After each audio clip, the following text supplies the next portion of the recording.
Superheroes didn't just take over pop culture, they rewrote it.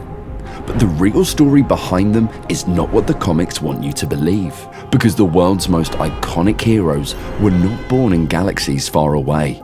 They were born in poverty, in fear, in persecution, in refugee families carrying ancient stories across oceans. They sweated to make the American dream work. Like a modern David, streetwise boys in tough, crowded streets facing a great, unknown world full of Goliaths. The streets were not paved with gold, but with freedom, invisible, like air but in every breath. And the truth behind the superheroes they created is truly shocking and inspiring. This is the secret story of what lies behind the blue and red cape superheroes and the extraordinary people who created them. It all starts with Max Gaines, originally Max Ginsberg, the father of the modern comic book. His parents were Jewish immigrants who left Russia for the safer shores of America. Like many, they arrived with an old suitcase or two. At 4, Max fell from a second-story window, permanently injuring his leg on a picket fence. He battled to get a job, lived in the Bronx with his wife, young children, and mother. A man terrified. How would he feed everyone? To lift his kids' spirits, he read them the Sunday funnies. Joe Palooka, Mutt and Jeff. They get the giggles, laugh.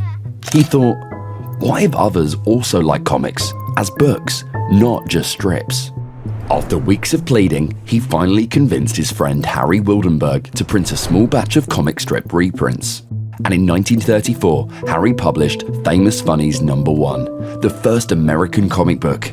In just a few years, publishers were pumping out 150 titles a month. Max had started the comic book industry boom. And then, for reasons he never understood, he was fired, and everything changed. Back to Max later. First, we must look upwards, at the sky again. From the far-off planet of Krypton, a new idea was being forged by Jerry Siegel and Joe Shuster about a blue-red cape superhero which was about to change the world. It was a sweltering night in 1933, and Jerry lay awake, broke, restless, desperate to escape the world he lived in. Jerry was thinking, if only I could fly. He imagined a brave, strong, almost invincible character. He sketched an image. The next morning, he ran to show his friend Joe Shuster. Joe looked at the sketch, picked up a pencil, and with a few strokes, Superman was born. Jerry and Joe were just two boys from Cleveland, sons of impoverished Jewish immigrants. And, like other kids of immigrants, they had a dream. But Superman's origin was from a legend thousands of years ago, a story they had often heard from their parents on cold, wintry nights. Superman is a child survivor called Kal-El. It means all that is God. He came from a people of brilliant scientists on the planet Krypton. The planet blew up because of over-mining. Kal-El's parents had warned the leaders this was imminent, but were ignored. So, his parents had sent him to Earth in a tiny rocket ship. He was the sole survivor.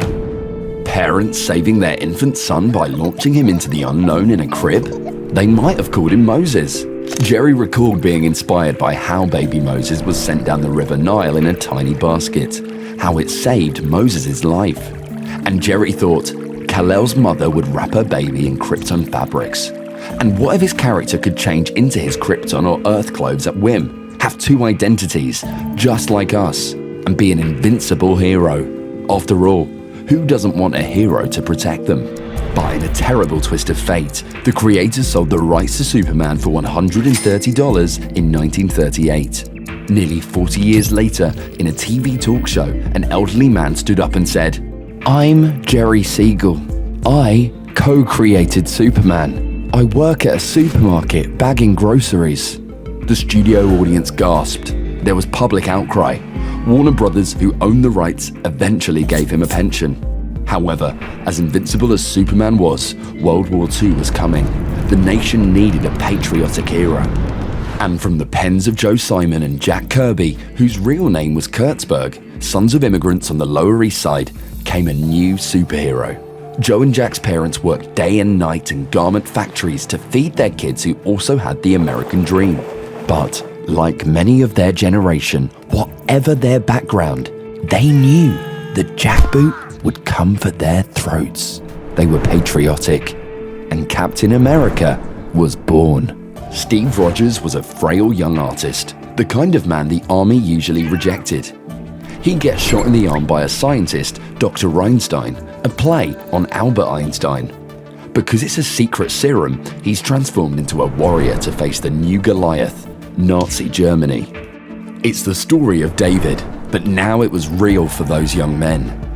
David lived 3,000 years ago. He was a thoughtful shepherd boy who composed songs and played the lute. Against his father's wishes, he went to take on the giant Goliath.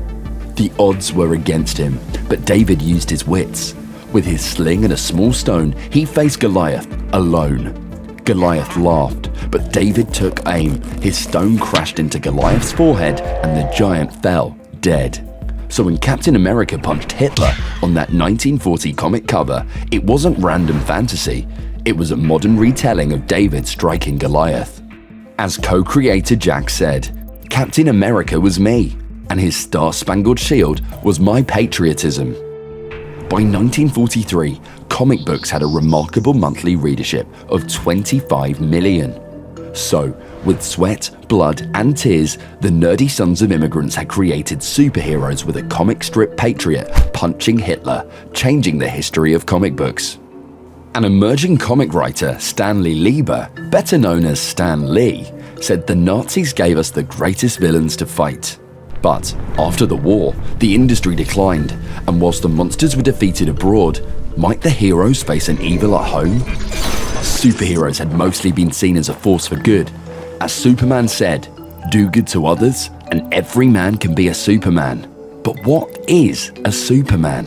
Sure, he's tough, he'll fight, but his secret is he helps those in need. And who doesn't need a little help now and then? But some now thought their children were reading filth. The General Federation of Women's Clubs launched a campaign against what they called crime comics.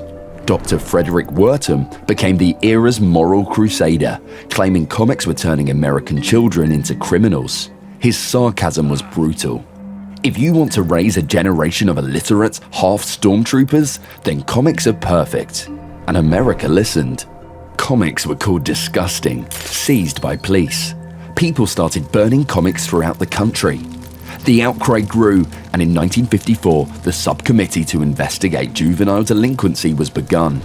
Superheroes always had villains, but now, for the first time, the villain was public opinion itself. The result? A Comics Code Authority was set up. The code banned vampires, zombies, and demanded police and officials be shown respectfully. Villains? They were only allowed for moral lessons. 90% of the comic industry obeyed. Back to Max Gaines, father of the modern comic. Max didn't just want success, he needed redemption. So he invited prominent educators and psychologists to advise his company. One of them, psychologist William Marston, went on to create Wonder Woman. She would be his ethical female superhero, a crime-fighting Amazon princess. So, from the ashes of burning comics came a new superhero. But readership barely got off its knees. People needed a new superhero to marvel at, and Stan Lee stepped in. Stan's parents came from a village in Romania. In their worn-out old clothes, they finally gazed at the Statue of Liberty. Stan's father was a dress cutter who got a few odd jobs after the Great Depression. In 1939, at 17, Stan got a job at Timely Comics. When World War II broke out, he enlisted in the army and wrote slogans encouraging men to enlist. He knew the horror of what the swastika flying over Buckingham Palace or the White House meant. But by 1961, Stan was burnt out. 2 decades in the business and still a nobody. Stan wasn't just stuck, he felt forgotten. But before he could reinvent the industry nearly died. And then, almost out of nowhere, Spider-Man was born. Co-created by Stan, Spider-Man was the other half of Peter Parker, a teenage science geek. When he's bitten by a radioactive spider, he suddenly has lightning-fast reflexes, incredible strength, and can swing from sky to skyscraper through New York with a web spun from his own hands. One day, Peter's Uncle Ben is murdered by burglars. Peter could have stopped it, but didn't. His guilt drives him to fight evil, and he learns, with great power comes great responsibility.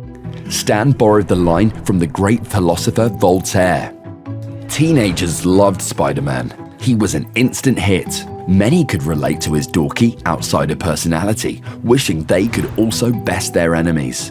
In a 1965 Esquire poll, college students ranked Spider-Man and the Hulk alongside Bob Dylan and Che Guevara as their favorite revolutionary heroes.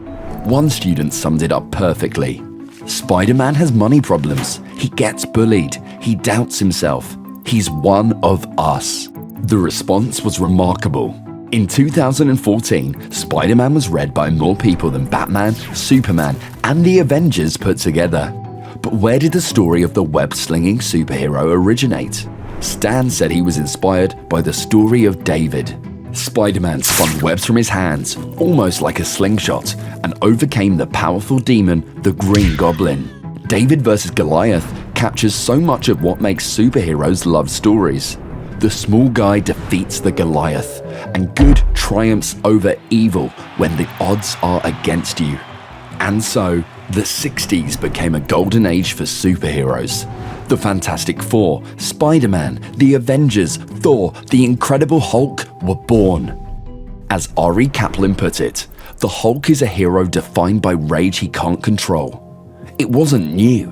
It was the 500-year-old Golem legend reborn. The Golem was a mythical creature meant to protect a small community. Problem was, like the ancient Greek hero Achilles, he couldn't control his rage, so he changed from protector to danger. As Stan said, the Hulk is a golem. Let's rewind. The scraggy sons of immigrants sweated hard to make it. Stan Lee, Jerry Siegel, Joe Shuster, Joe Simon, Jack Kirby created the comic superhero. And the superheroes became an unstoppable, spinning world of movies, toys, party costumes, pillow covers, even a Thor toilet roll holder. A global obsession was born. So why do superheroes endure? Why do they still grip us today? As outsiders trying to fit into the new world, the creators knew the secret. Adapt the ancient, timeless stories that connect us all as powerfully as they did thousands of years ago. Superheroes embody more than the struggle against evil. They reveal how we feel when others see us as different, yet longing to belong to a new world. And today, look up at the sky. Is it a bird? A plane? Is it still Superman? Do the stories of ordinary immigrants still resonate? Maybe the heroes aren't superhuman at all. Maybe they're us, outsiders and insiders, trying to survive a world on fire. You be the judge.